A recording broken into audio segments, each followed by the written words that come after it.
حتما شما هم با شنیدن اسم زندان تصاویری از اتاقک‌هایی با میله‌های فلزی به ذهنتون میاد.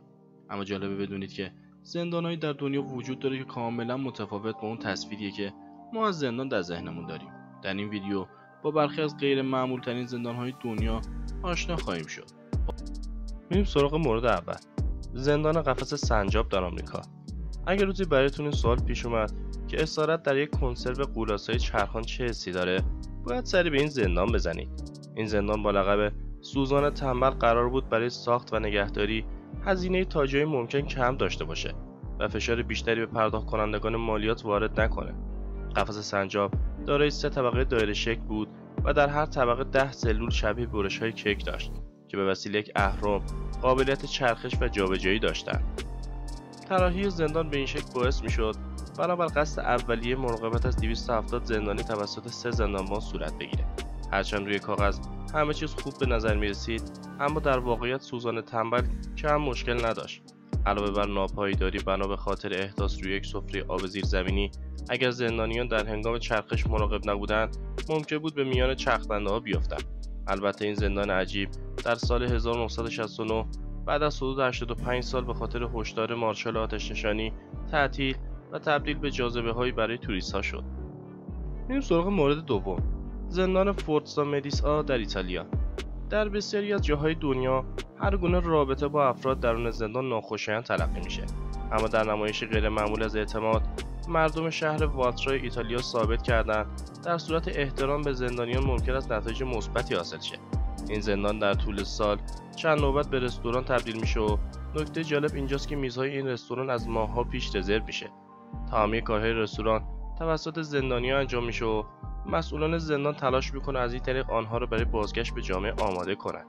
اما علاوه بر کمک به آموزش زندانیان، این رستوران محبوب درآمد باور نکردنی داره که البته همه صرف خیریه‌های مختلف میشه و شاید به همین دلیل سرآشپزهای معروف ایتالیایی حاضر هستند در این رستوران و در کنار زندانیان کار کنند. در کنار همه اینها نباید فراموش کنید که شما به عنوان مشتری قرار است در یک زندان واقعی غذا صرف کنید و پس از تحویل دادن تلفن همراه و کیفتان و البته بعد از اینکه با یک فلزیاب چک شدید میتونید در حالی که توسط نگهبانان مسلح زندان تحت نظر هستید یک غذای خوشمزه میل کنید. اما مورد بعدی، زندان دلفین سیاه در روسیه.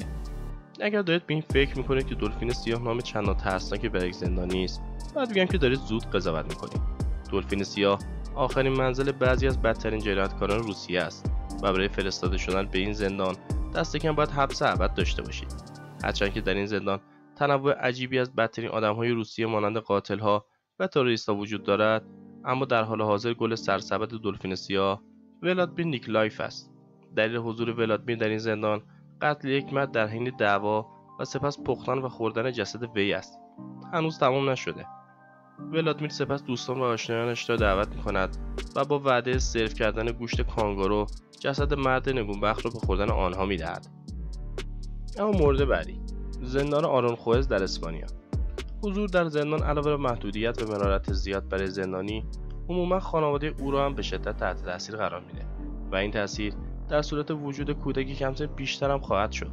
در بیشتر زندان‌های دنیا این مشکلات بخشی از هزینه شکستن قانون تلقی میشه، اما مسئولان زندان آرونخوئز در اسپانیا این گونه فکر نمی‌کنند. از سال 1998 قانونی در این زندان اجرا شد که به زندانیانی که تنها سرپرست کودکانشان هستند اجازه میدهد تا 3 سالگی کودک در کنار اونها زندگی کنه. به همین منظور مسئولان این زندان سلول‌هایی به عنوان سلول 5 ستاره طراحی کردند که شامل تخت 2 نفره، کمد و دیگر وسایل یک خانه است. نکته جالب برخورد مهربانانه کادر زندان با کودک و وجود انواع اسباب‌بازی‌ها، زمین بازی و دیوارهای پوشیده از شخصیت‌های دیزنی است و پزشکان به صورت منظم شرایط جسمی و روحی کودک رو بررسی می‌کنند. اما مورد بعدی، زندان سن پدرو در بولیوی. درون زندان سن پدرو یک زندانی میتونه به همراه خانواده‌اش زندگی کنه و شغل را بیاندازه و وارد سیاست بشه و در دولت دموکراتیک داخلی زندان نقش بگیره. در این زندان زندانی باید بهایی برای سکونت بپردازه و طیف گسترده‌ای از خدمات از طرف دیگر زندانیان در دسترس او قرار میگیره. این خدمات شامل موارد قانونی مثل رستوران، کافه و البته موارد غیرقانونی مثل دسترسی مواد مخدر هم میشه. و با توجه به پول پرداختی زندانی میتونه در یکی از مناطق 5گانه زندان ساکن بشه. زندانیان فقیرتر در سلول‌های با لقب تابوت همراه با 5 زندانی دیگر چپانده می‌شوند، در حالی که زندانیان ثروتمند در سلول‌های بزرگ با امکاناتی نظیر دسترسی به اینترنت، وان آب و گرم و آشپزخانه شخصی روزهای خسارت رو می‌گذرانند. مورد بعدی، زندان شاتودورف در فرانسه. زندان شاتودورف با شباهت به زندان آلکاتراز در یک جزیره در اطراف ساحل مارسی واقع شده است و برای صدها سال مکانی بود برای اسارت مجرمان سیاسی و مذهبی و البته هر کس که افراد دارای قدرت دلخوشی از او نداشتند. احتمالاً معروف‌ترین زندانی زندان شخصیت کنت در کتاب کنت مونت کریستو اثر الکساندر دوما است که البته بدون لو دادن داستان سکونتی طولانی در این زندان نداشت. اما مورد بعدی، مرکز نگهداری و توانبخشی سبو در فیلیپین. با توجه به عنوان این مرکز میتوان حدس زد که هدف اصلی آن نه فقط نگهداری مجرمان بلکه تغییر رفتار و نگرش آنها به زندگی است. اما موضوعی که این زندان را غیر معمول میکنه راه انتخابی برای این تغییر است. راه انتخابی مدیر این زندان برای سر به راه کردن زندانیان گوش کردن به آهنگای پاپ و البته رقصیدن با این آهنگاست.